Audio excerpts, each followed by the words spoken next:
गौरव असो. आपण वधस्तंभावरचे 7 शब्द पाहत आहोत आणि या समय आपण त्या वधस्तंभाला आपल्या डोळ्यासमोर आणूया.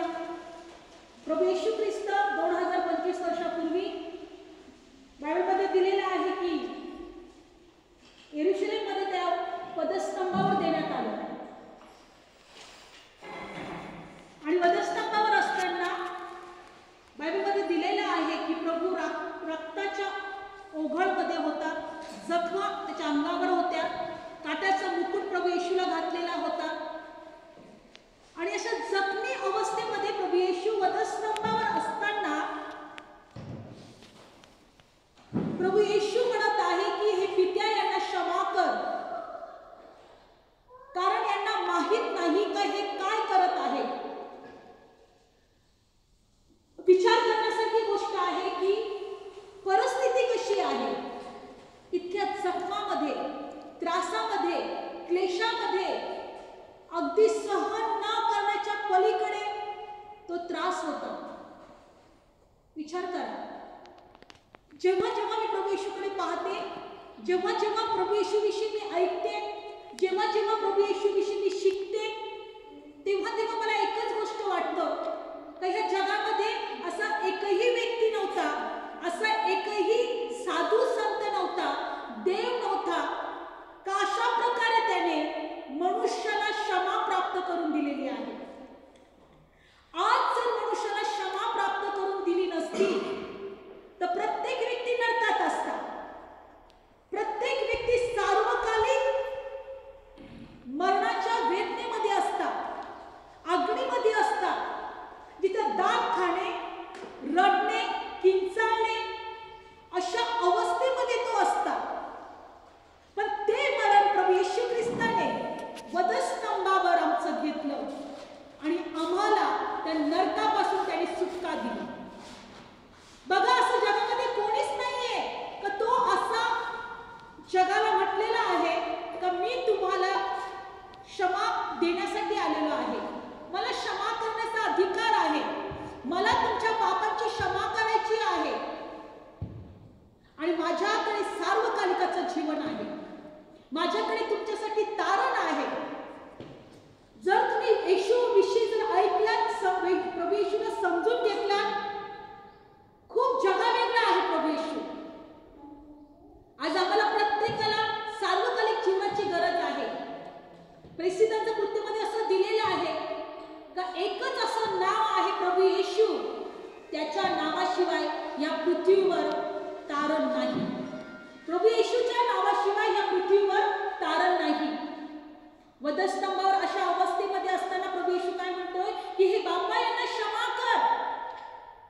आज जगामध्ये आम्हाला प्रत्येकाला क्षमेची गरज आहे. क्षमा नसेल तर सुखलोक नाही. आणि जसं प्रभू येशू ख्रिस्ताने आमच्यासाठी बापाकडे प्रार्थना केली, विनंती केली की हे बाप्पा यांना क्षमा कर, एक चोर ज्याने आपल्या आयुष्यभरामध्ये वाईट काम केलं, पाप केलं, चुकीच्या गोष्टी केल्या, पण त्याने जेव्हा प्रभू येशूकडे पाहिलं, जेव्हा त्याने येशूला ओळखलं, जेव्हा त्याने येशूवर विश्वास ठेवला, तेव्हा त्याच्या तोंडातून एकच शब्द निघाला, हे प्रभू तू जेव्हा येशील तेव्हा माझ्या विश्वास ठेवा. होय, त्याने तारण साधून घेतलं, त्याने त्या देवाच्या पुत्रावर विश्वास ठेवला, त्याने त्या देवाच्या पुत्राला ग्रहण केलं. आज आम्हाला एक गोष्ट शिकायची आहे, आम्हाला आमचं तारण साधून घ्यायचं आहे. त्या तारणावर आम्हाला इतका विश्वास ठेवायचा आहे की प्रभू ह्या जगात मला काहीही नाही भेटलं तरी चालेल, पण प्रभू माझी आठवण कर. Praise the Lord.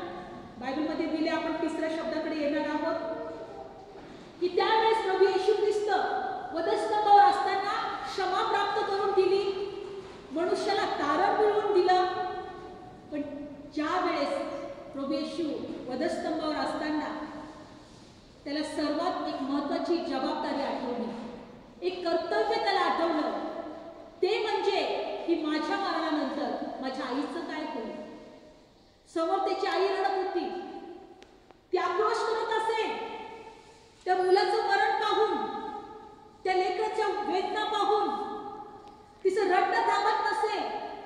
आईचं प्रेम जगापेक्षा वेगळं असतं.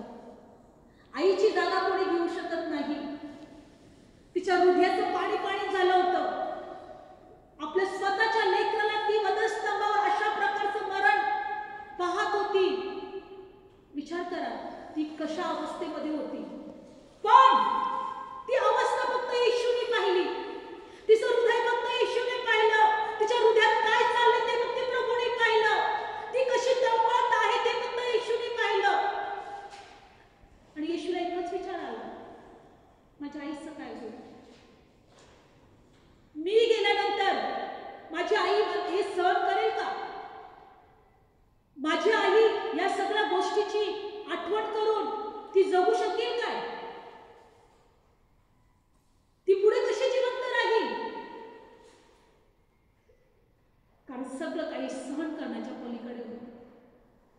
बायबलमध्ये दिले वधस्तंभावर सुद्धा प्रभू त्याच्या आईची काळजी घेतो. आणि समोरच बायबलमध्ये दिलेलं आहे, आपण त्या वचनामध्ये पाहणार आहोत की प्रभू येशू ख्रिस्त वधस्तंभावर काय म्हटलेलं आहे. काढणार आपण तिसरा शब्द, योहान शुभवर्तमान 19 अध्याय आणि 26 वचन काढूया. आपण वचन वाचूया. योहान शुभवर्तमान 19 अध्याय आणि 6 वचन.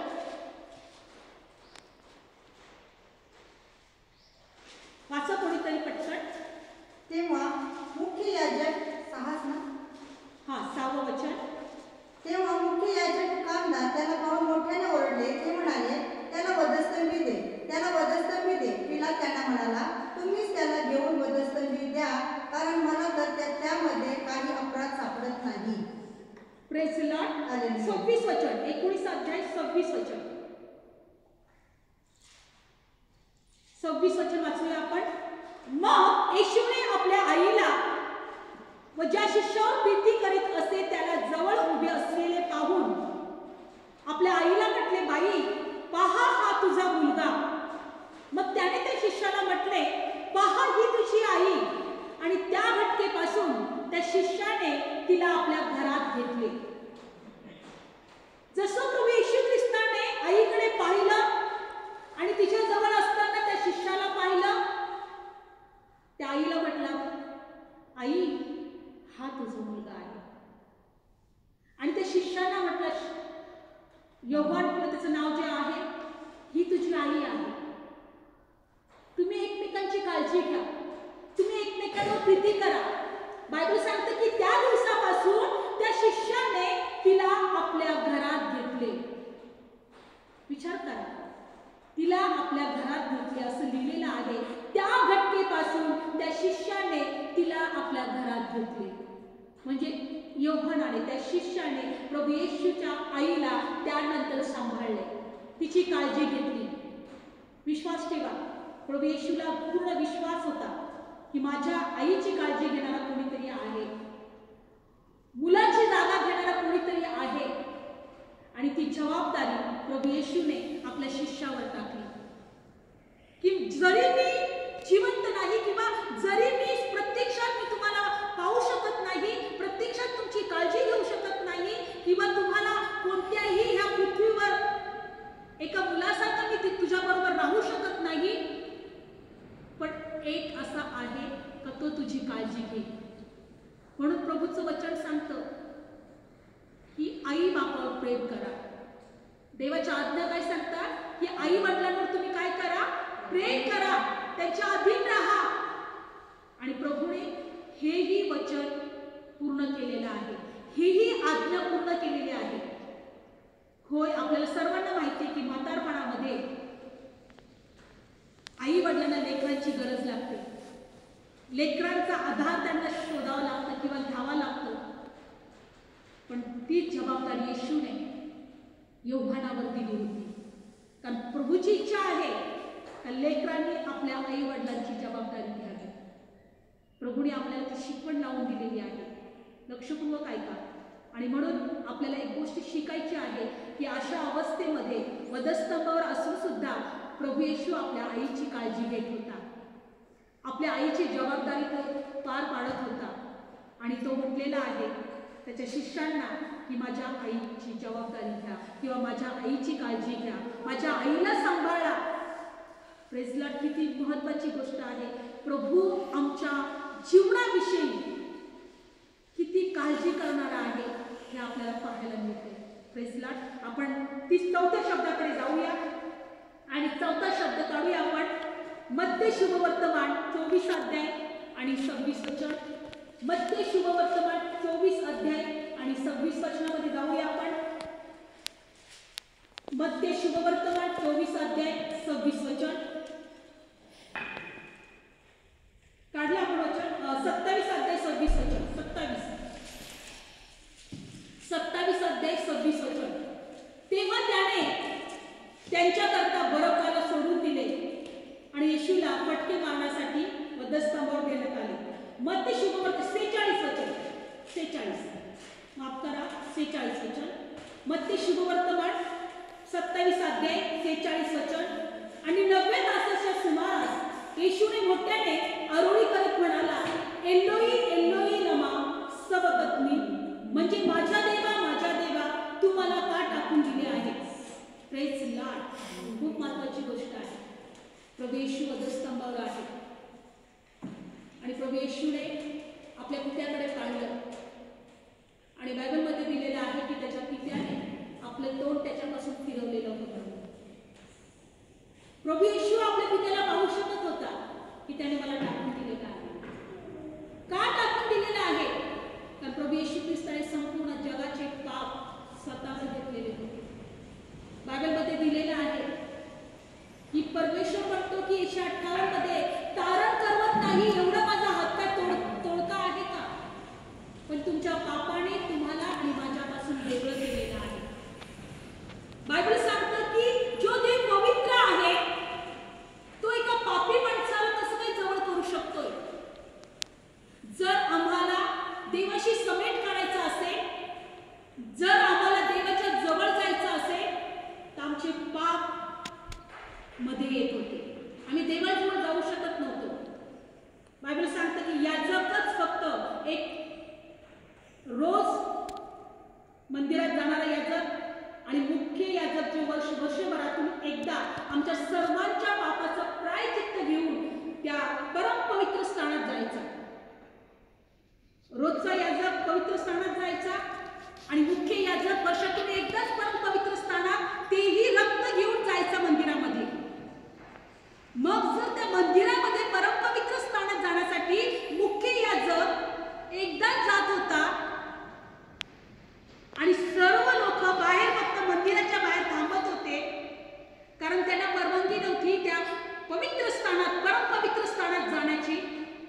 तर विचार करा, आम्ही त्या देवाच्या जवळ कसं जाऊ शकत होतो. आणि आम्ही आमचा समेट त्या परमेश्वरशी व्हावा म्हणून बायबलमध्ये दिलेला आहे. करिंथन्स पत्र 5 अध्याय काढायचं नाही की त्याने आमचा समेट देवाशी केला. ज्याला पाप ठाऊक नव्हता तो आमच्यासाठी पाप असा झाला कारण आम्ही त्या प्रभूमध्ये नीतिमान ठरले जावे. प्रभूने आमचे पाप स्वतःवर घेतल्यामुळे आम्ही नीतिमान ठरलो, आम्ही धार्मिक ठरलो, आम्ही पवित्र झालो आणि आमचा समेट त्या पित्याशी झाला. पण त्या वधस्तंभावर त्या येशूवर त्या प्रभूवर सर्वांचे पाप ठेवण्यात आले. आणि बायबल सांगतं की त्या परमेश्वराने त्या क्षणी आपलं तोंड फिरवलं कारण सर्वांचे पाप त्या प्रभू येशूवर होते. आणि प्रभू येशूने हे आपल्या पित्याला पाहिलं आणि तो पित्याला म्हणत आहे की हे माझ्या देवा, हे माझ्या देवा, तू माझा त्याग का केला. कारण आमचे सर्वांचे पाप त्याच्यावर होते. जर आमचे पाप त्या प्रभूवर नसते तर प्रभूचा त्याग करण्यात आला नसता, आमच्या पापांची क्षमा झाली नसती, आम्ही नीतिमान ठरलो नसतो, आम्ही देवाशी समेट केलेले, आमचा समेट त्या देवाशी झालेला नसता. लक्षपूर्वक ऐका, आता आमचा समेट त्या स्वर्गीय पित्याशी झालेला आहे. आम्हाला देवाच्या राज्याची वारसदार आम्ही ठरवलेले आहोत.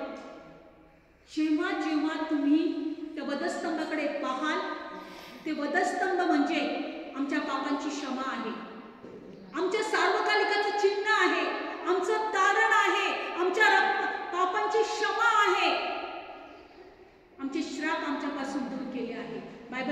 तो श्रापित करण्यात आला त्याने आमचे श्राप स्वतःवर घेतले कारण आम्ही आशीर्वादित व्हावं. गलतीकारास पत्र 3 अध्याय 13 वचनामध्ये तो आमच्यासाठी श्रापित झाला. येशू आमच्यासाठी श्रापित झाला कारण आम्ही आशीर्वादित व्हावं. Praise the Lord. आमचे श्राप प्रभूवर, आमचे पाप प्रभूवर, आमचं मरण प्रभूवर. किती मोठी गोष्ट आहे. आणि म्हणून तो आपल्या पित्याकडून त्यागण्यात आला. प्रभू येशू आमच्यासाठी त्या परमेश्वराने आपल्या प्रिय पुत्राला त्यागलं. लक्षपूर्वक ऐका. जर तुम्हाला प्रभूचं बलिदान कळालं, प्रभू तुम्ही सर्वात जास्त प्रेम करा. Praise the Lord. आणि आमच्यासाठी त्या प्रभूचा त्याग करण्यात आला. आणि आपण 5वा शब्द पाहणार आहोत. काढूया आपण वचन. 5वा शब्द, मला तहान लागली आहे. Praise the Lord. पित्याने आपल्या पुत्राचा त्याग केलेला आहे. भर उन्हामध्ये प्रभू येशू वधस्तंभावर आहे. आणि बायबलमध्ये दिलेला आहे की या ठिकाणी प्रभूच्या तोंडातून एक शब्द निघाला की मला तहान लागली आहे. आणि आपण पाहणार त्या वचनात योहान शुभवर्तमान. जाऊया वचनामध्ये. योहान शुभवर्तमान 19 अध्याय आणि 28 वचन. आता येशूने सर्व गोष्टी पूर्ण झाल्या आहेत हे जाणत असता शास्त्रलेख पूर्ण व्हावा म्हणून त्याने म्हटले की मला तहान लागली आहे. बायबल सांगतं की शास्त्रलेख पूर्ण व्हावा म्हणून प्रभू येशू म्हटलेला आहे की मला तहान लागली आहे. स्तोत्र संहितामध्ये दिलेला आहे. त्याला तहान लागली आणि त्याला आम दिलं. लक्षपूर्वक ऐका. प्रभू येशूला या ठिकाणी तहान लागलेली आहे. जो प्रभू येशू स्वतः म्हणतो की मी जिवंत पाण्याचा झरा आहे.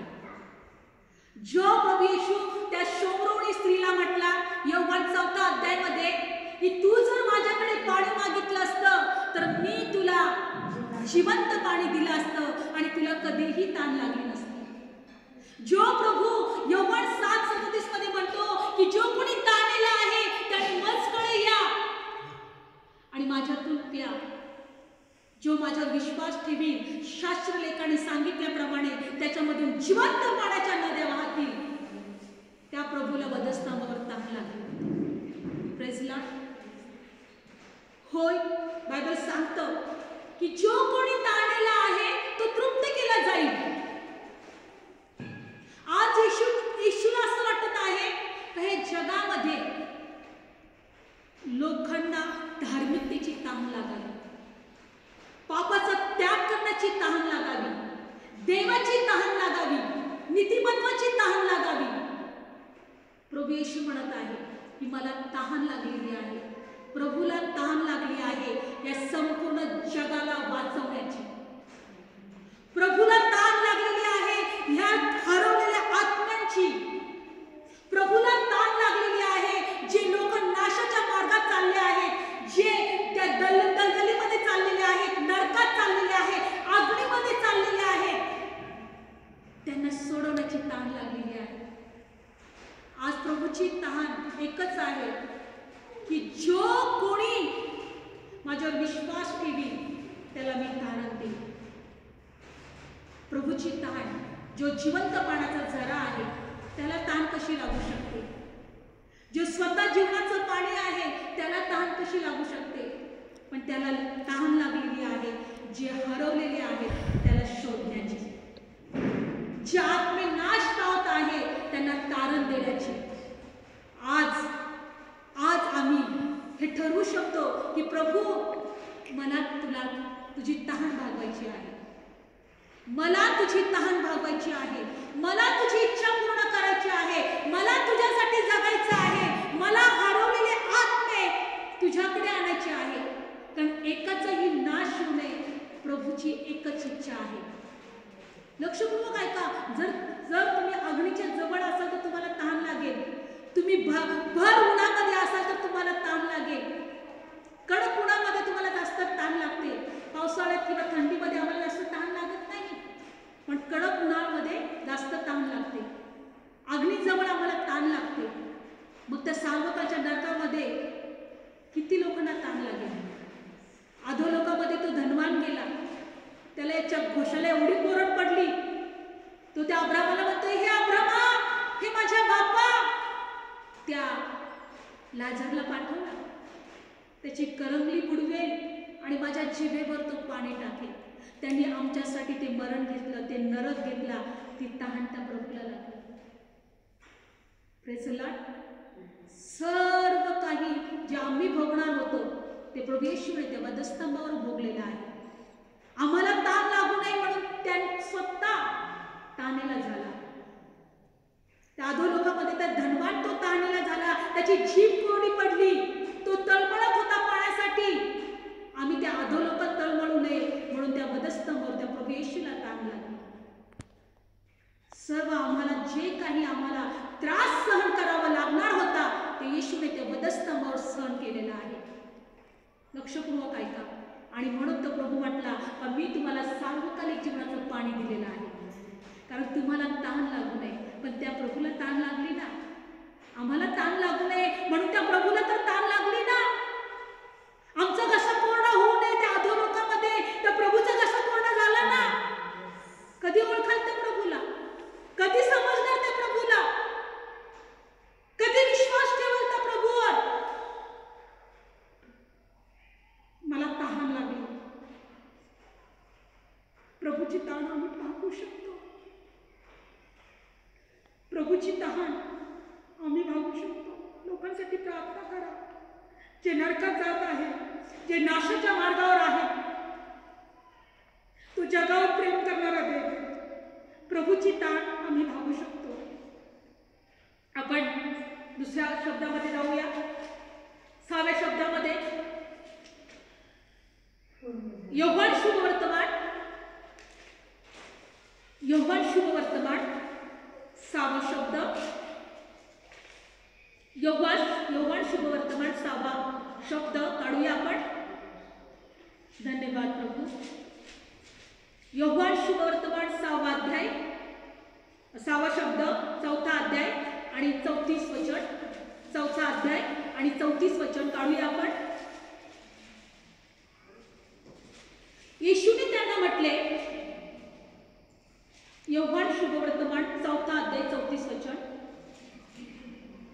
शब्द वाचा 19 योहान 19 आणि 30वा अध्याय.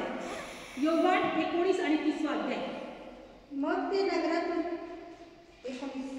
19 अध्याय आणि 30वं वचन. तेव्हा येशूने आम घेतल्यावर म्हटले, संपूर्ण झाले आहे. मग त्याने आपले डोके लावून आपला आत्मा सोडून दिला. Praise the Lord.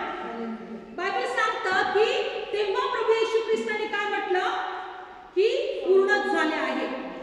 तेव्हा येशूने आम घेतल्यावर म्हटले संपूर्ण झाले आहे. मग त्याने आपले डोके लावून आपला आत्मा सोडून दिला. लक्षपूर्वक ऐका. येशू म्हटला आता पूर्ण झाले आहे. येशूला तहान लागली, त्याला पाणी देण्याच्या ऐवजी आम दिलं. आणि बायबल सांगतं की त्याने आम घेतल्यावर, कारण शास्त्रलेखामध्ये येशूविषयी अगोदरच सांगून ठेवलं होतं स्तोत्रांमध्ये, त्याला तहान लागेल त्याला आम देतील. आणि बायबल सांगतं ते आम घेतल्यावर प्रभू येशू म्हटलेलं आहे की पूर्ण झाले आहे आणि आपले डोके लावून आपला आत्मा त्याने सोडून दिला. लक्षपूर्वक ऐका. पूर्ण झालं आहे. मी या जगाला तारून दिलंय, ह्या जगाला मी जीवन मिळवून दिलंय. बायबलमध्ये दिलेलं आहे की परमेश्वराने 6 दिवस संपूर्ण सृष्टी निर्माण केली. 6व्या दिवशी विश्राम घेतला. 7व्या दिवशी काय घेतला? विश्राम घेतला. प्रभू येशूने 6व्या शब्दामध्ये म्हटलं आता पूर्ण झालं आहे. 6 दिवसामध्ये संपूर्ण जग निर्माण झालं होतं. 6 दिवसामध्ये संपूर्ण जग निर्माण झालं. इथे प्रभूने 6व्या शब्दामध्ये सगळ्या जगाला तारण दिलं होतं, सार्वकालिकाचं जीवन दिलं होतं, बापाशी समेट केला होता. Praise the Lord. सगळ्यांना क्षमा मिळवून दिली होती. आणि बायबलमध्ये दिलेलं आहे की प्रभू या ठिकाणी आता म्हणत आहे की सर्व पूर्ण झालं आहे. म्हणून एक वचन काढणार आहोत. योहान शुभवर्तमान 4था अध्याय आणि 34 वचन. येशू या ठिकाणी काय म्हणत आहे? योहान शुभवर्तमान 4था अध्याय आणि 34 वचन. येशूने त्यांना म्हटले, ज्याने मला पाठवले त्याची इच्छा मी पूर्ण करावी आणि त्याचे काम सिद्धीस न्यावे, हेच माझे अन्न आहे. प्रभू येशू परमेश्वराची इच्छा पूर्ण करण्यासाठी या जगामध्ये आला होता. म्हणून येशू या ठिकाणी म्हणत आहे की ज्याने मला पाठवले त्याची इच्छा पूर्ण करावी आणि त्याचे काम सिद्धीस न्यावे, हेच माझं अन्न आहे आणि हेच माझं पाणी आहे. देवाची इच्छा पूर्ण करण्यासाठी प्रभू येशू जगामध्ये आला होता. प्रभू येशूचं जीवन जर पाहिलं, कुठेही तो स्वतःसाठी जगला नाही, कुठेही तो स्वतःसाठी जगला नाही. की त्याची इच्छा पूर्ण करण्यासाठी की त्याने पाठवलं. 34 वर्ष जगामध्ये राहिला. प्रभू येशू परमेश्वर म्हटलं आता वधस्तंभी जा. वधस्तंभावर गेला. सर्व काही बापाची इच्छा पूर्ण करण्यासाठी तो जगामध्ये आला. आज आम्ही जर पाहिलं या जगामध्ये, आम्ही प्रत्येक जण फक्त आमची स्वतःची इच्छा काय आहे त्यासाठीच जगामध्ये जगतो. प्रेसला फक्त आम्ही स्वतःची इच्छा काय आहे, आमच्या इच्छा पूर्ण झाल्या तर खरोखर तू देव आहेस. आमच्या इच्छा पूर्ण नाही झाल्या तर देवा तू कुठे आहेस? माझं दुःख दिसत नाही का तुला? माझे त्रास दिसत नाही का तुला? माझ्या प्रार्थना ऐकायला येत नाही का तुला? अरे प्रत्येक वेळेस आपण फक्त काय करतो? आमच्या इच्छांसाठी आम्ही जगतो. पूर्ण झाला तर तू देव, नाही झाला तर माहित नाही आहेस की नाही. मी तर तुम्हाला सांगेन, तुमच्यासाठी प्रभूने काय केलं पाहिजे ह्या जगामध्ये असताना, त्यापेक्षा तुमच्यासाठी काय केलेलं आहे त्याकडे पहा. तुम्ही आशीर्वादित व्हा. त्याकडे पहा, तुमच्यासाठी काय केलेलं आहे. प्रभू येशू म्हटला की मी माझ्या पित्याची इच्छा पूर्ण करायला आलेलो आहे आणि त्याचे काम सिद्धीस न्यावे, हेच माझे अन्न आहे. येशू फक्त पित्याची इच्छा पूर्ण करायला आला.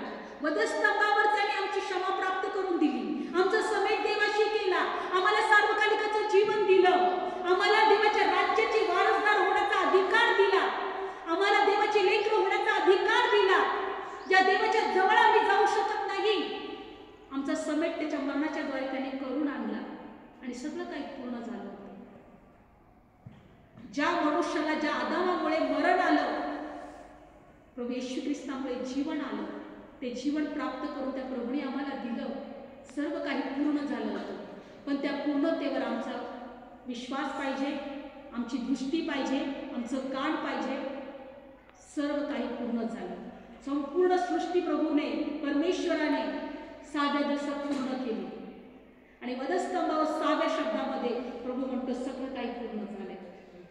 हालेलुया. वधस्तंभावर 6व्या शब्दामध्येच प्रभू म्हणत आहे की सर्व पूर्ण झालेलं आहे. तो पूर्णतेचा देव आहे. तो आमचं जीवन अपूर्ण नाही, पूर्ण करणारा देव आहे. हालेलुया. Praise the Lord. आणि या ठिकाणी प्रभू काय म्हणत आहे? सर्व काही पूर्ण झालंय. बायबल सांगतं की जेव्हा प्रभू म्हटला की सर्व काही पूर्ण झालं, तेव्हा कितीतरी स्वर्गामध्ये आनंद झाला असेल. कारण एक पापी जर स्वर्गाच्या राज्यात आला तर त्यात प्रभूला आनंद होतो.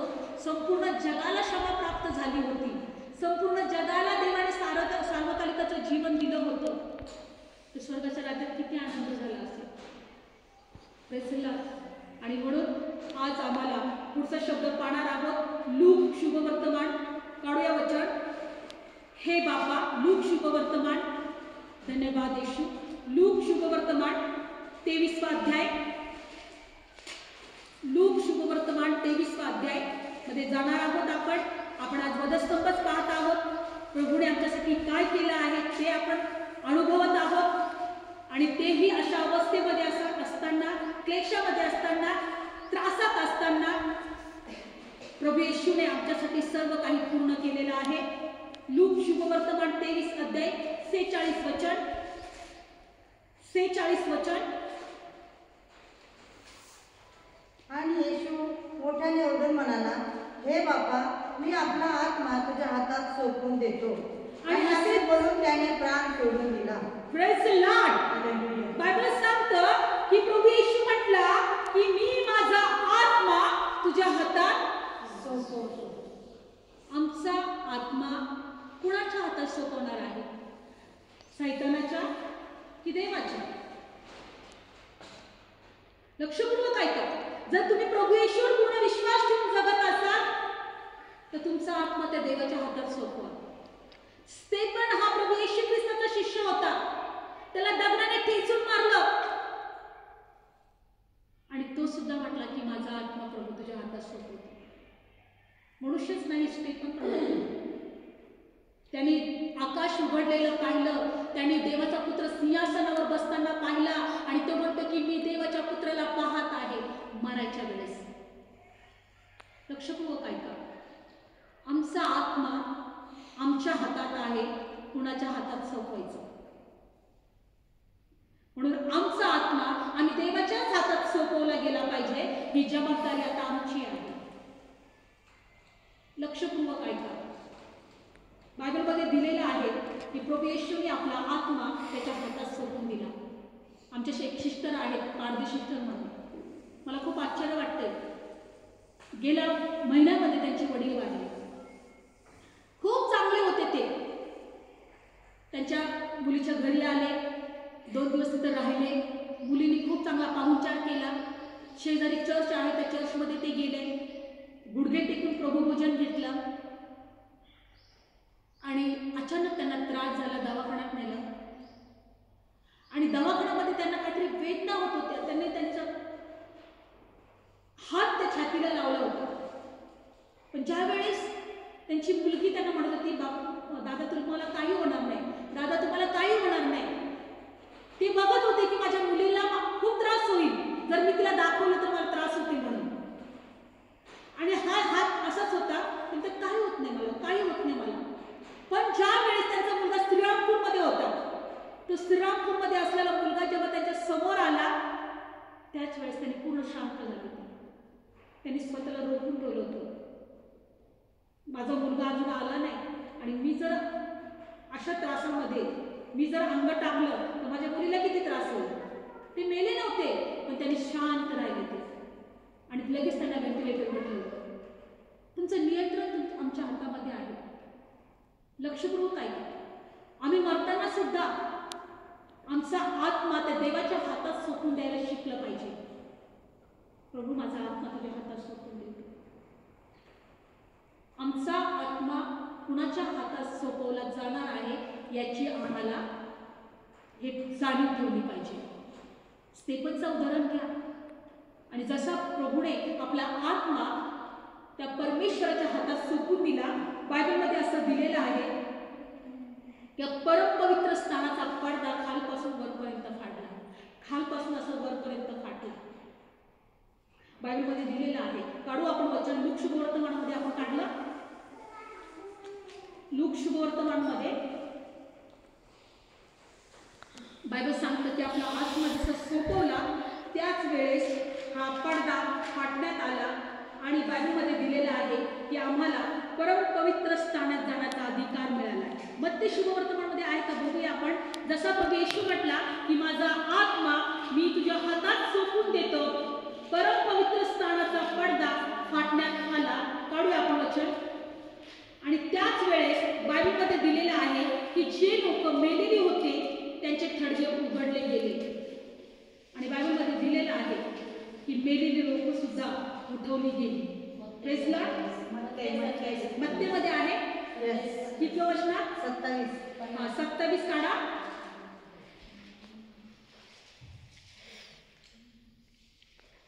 मग येशू पुन्हा मोठ्याने ओरडला आणि त्याने आपला आत्मा सोडून दिला आणि पहा पवित्र स्थानातील पडदा वरपासून खालपर्यंत फाटून दुभागला आणि भूमी कापली व खडक फुटले. Praise Lord.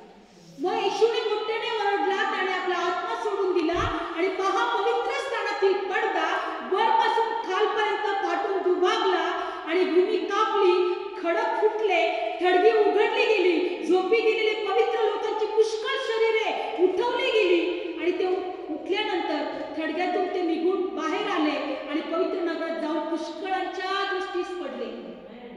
जेव्हा पवित्र आत्मा बायबल सांगतो प्रभूने आपला आत्मा प्रभूच्या हातात सोपून दिला, परमेश्वराच्या हातात सोपून दिला आणि तो पवित्र स्थानाचा पडदा खालपासून वरपर्यंत दुभागला ज्या पवित्र स्थानामध्ये, परमपवित्र स्थानामध्ये याजक आणि मुख्य याजकच जाऊ शकत होता, बायबलमध्ये दिले की तिथं आम्हाला प्रत्येकाला परवानगी मिळाली. आमेन. तुम्ही आता पवित्र स्थानात, परमपवित्र स्थानात जाऊ शकता. आणि बायबल सांगते की त्या क्षणी झोपी गेलेल्या लोकांची पुष्कळ शरीरे उठवली गेली. जे लोक झोपले होते किंवा मेलेले होते त्यांची थडगी उघडली गेली आणि पुष्कळ लोक मेलेले उठले गेले. येशूच्या मरणाच्या द्वारे लोक उठले आणि बायबलमध्ये दिले की ते थडग्यातून बाहेर आले आणि पवित्र नगरात जाऊन पुष्कळ लोकांच्या दृष्टीस पडले. लक्षपूर्वक ऐका, कित्येक लोक जे मेलेले होते, जे संत होते, बायबलमध्ये दिले की ते उठले आणि ते नगरात गेले आणि पुष्कळ लोकांच्या दृष्टीस पडले. किती मोठी गोष्ट प्रभूच्या मरणाच्या द्वारे. पवित्र स्थानातला पडदा दुभागला, मेलेली लोक उठवले गेले आणि ते नगरामध्ये पुष्कळ लोकांना दिसले. बायबल सांगतं येशू आमच्यासाठी मेला यासाठी की आम्ही उठवले जावे. Praise the Lord. तो आमच्या अपराधांसाठी मरणाच्या हाती दिला गेला आणि आम्हाला नीतिमान ठरवण्यासाठी तिसऱ्या दिवशी पुन्हा उठला. त्या प्रभूने आमच्या अपराध स्वतःवर घेतल्यामुळे आम्ही पुन्हा उठवले जाणार आहोत.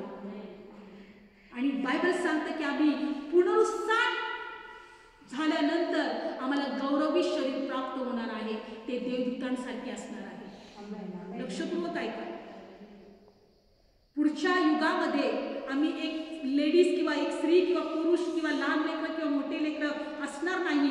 सर्व देवदूतांसारखे असणार आहे. प्रत्येकाला एक गौरवी शरीर असणार आहे, जिथं आजार राहणार नाही, दुःख राहणार नाही, निराशा राहणार नाही, कष्ट राहणार नाही, रडणं राहणार नाही. अशा प्रकारे आम्ही देवदूतांसारखं त्या देवाच्या राज्यात असणार आहोत. फक्त प्रभू येशूच्या मरणाच्या द्वारे आमचा आत्मा देवाच्या हातात सोपवावा. म्हणून प्रभूमध्ये राहा, परमेश्वरामध्ये राहा, देवामध्ये राहा, प्रार्थनेत राहा, वचनात राहा, रोज देवाबरोबर वाढा, रोज देवाच्या उपस्थितीमध्ये राहायला शिका. आमचा आत्मा देवाच्या हातात सोपला गेला पाहिजे. कारण बायबलमध्ये दिलेलं आहे, चोर येतो चोरी, घात आणि नाश करायला, पण येशू म्हटलं मी आलोय तुम्हाला जीवन आणि विपुल जीवन द्यायला. एकतर आम्ही चोराच्या हातात पडू, नाहीतर देवाच्या हातात पडू.